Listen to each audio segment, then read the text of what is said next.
Shalom, everybody. Today I want to talk about Palestine. That is a loaded word in 2021. So, what is Palestine? Well, first let me start by defining the meaning of the word Palestine the best I can. While the exact origin of the name Palestine is still debated, there are aspects of the word's meaning that we can know for sure. It possibly once described the people group known as the Philistines. But that people group is in no way connected to the current era Palestinians, not ethnically, not linguistically, not historically, and not culturally. Now, we have to go back further. We have to go back to AD 132 when the Jewish revolt, the Jewish Bar Kokhba revolt took place against the Romans. Things did not end well for the Jewish people.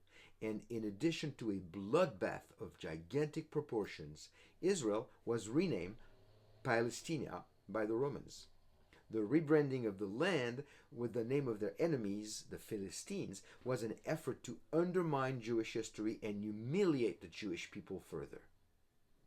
Jerusalem was also renamed Aila Capitolina by Emperor Hadrian.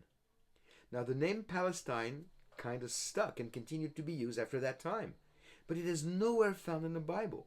The only place you see the word Palestine is in the map section at the end of your Bible, which of course is not as inspired. Now, when the British were in control from 1922 to 1948, the area was governed under what was known as the British Palestine Mandate. In the original text of the mandate itself, dated 1922, we can read, and I quote, "Whereas recognition has thereby been given to the historical connection of the Jewish people with Palestine and to the grounds for reconstituting their national home in that country," close quote. So ancestral home, Palestine, Jewish people. That was the connection. We should not have an issue calling Israel Palestine as long as it is a description of the land mass of Israel prior to 1948. Up to that time, the term Palestine simply described a piece of land in the Middle East.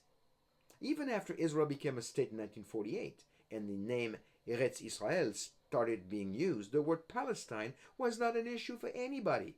It was more or less an outdated name for the land of Eretz Israel. It is after that time, and under the leadership of Yasser Arafat, that the definition for Palestine went from geographical to political, in an attempt to describe a displaced people group named the Palestinians, in need of their ancestral homeland. But that's a made-up story.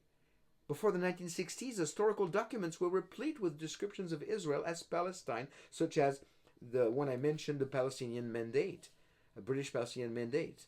Israeli stamps, coins read Palestine, and even the newspaper known today as the Jerusalem Post was known as the Palestinian Post. Now look at this 1939 French Larousse dictionary right here. You see a flag of Palestine. It says Palestine. I will show you a bigger one. It has blue and white rectangles with a thin yellow Star of David in the middle. That does look a lot closer to the current Jewish flag than the flag of Palestine that we see today, which looks a lot to me like the flag of Jordan. Look at the similarity. Amazing, isn't it? How about this coin right here that I hold in my hand? Let me show you a close-up of it. It's from 1927 Palestine. It displays the word Palestine in Arabic, Hebrew, and English. But next to the Hebrew word Palestine are two initials in Hebrew, Aleph and Yod. These two letters mean Eretz Israel, or land of Israel. So Palestine equals land of Israel equals Palestine. This should really clarify it because it's like 1927 and before and after, all the way to 1948. Palestine was always synonymous with Israel and the Jewish states. Arab neighboring countries never called themselves Palestinians, but rather Syrians, Lebanese, Jordanians, Egyptians, etc. Most Arabs in the early 1900s would have argued that Palestinian Arabs were simply Syrians. Actually, Mitchell Bard documents this in his well-researched book, Myths and Facts, A Guide to the Arab-Israeli Conflict. I recommend this.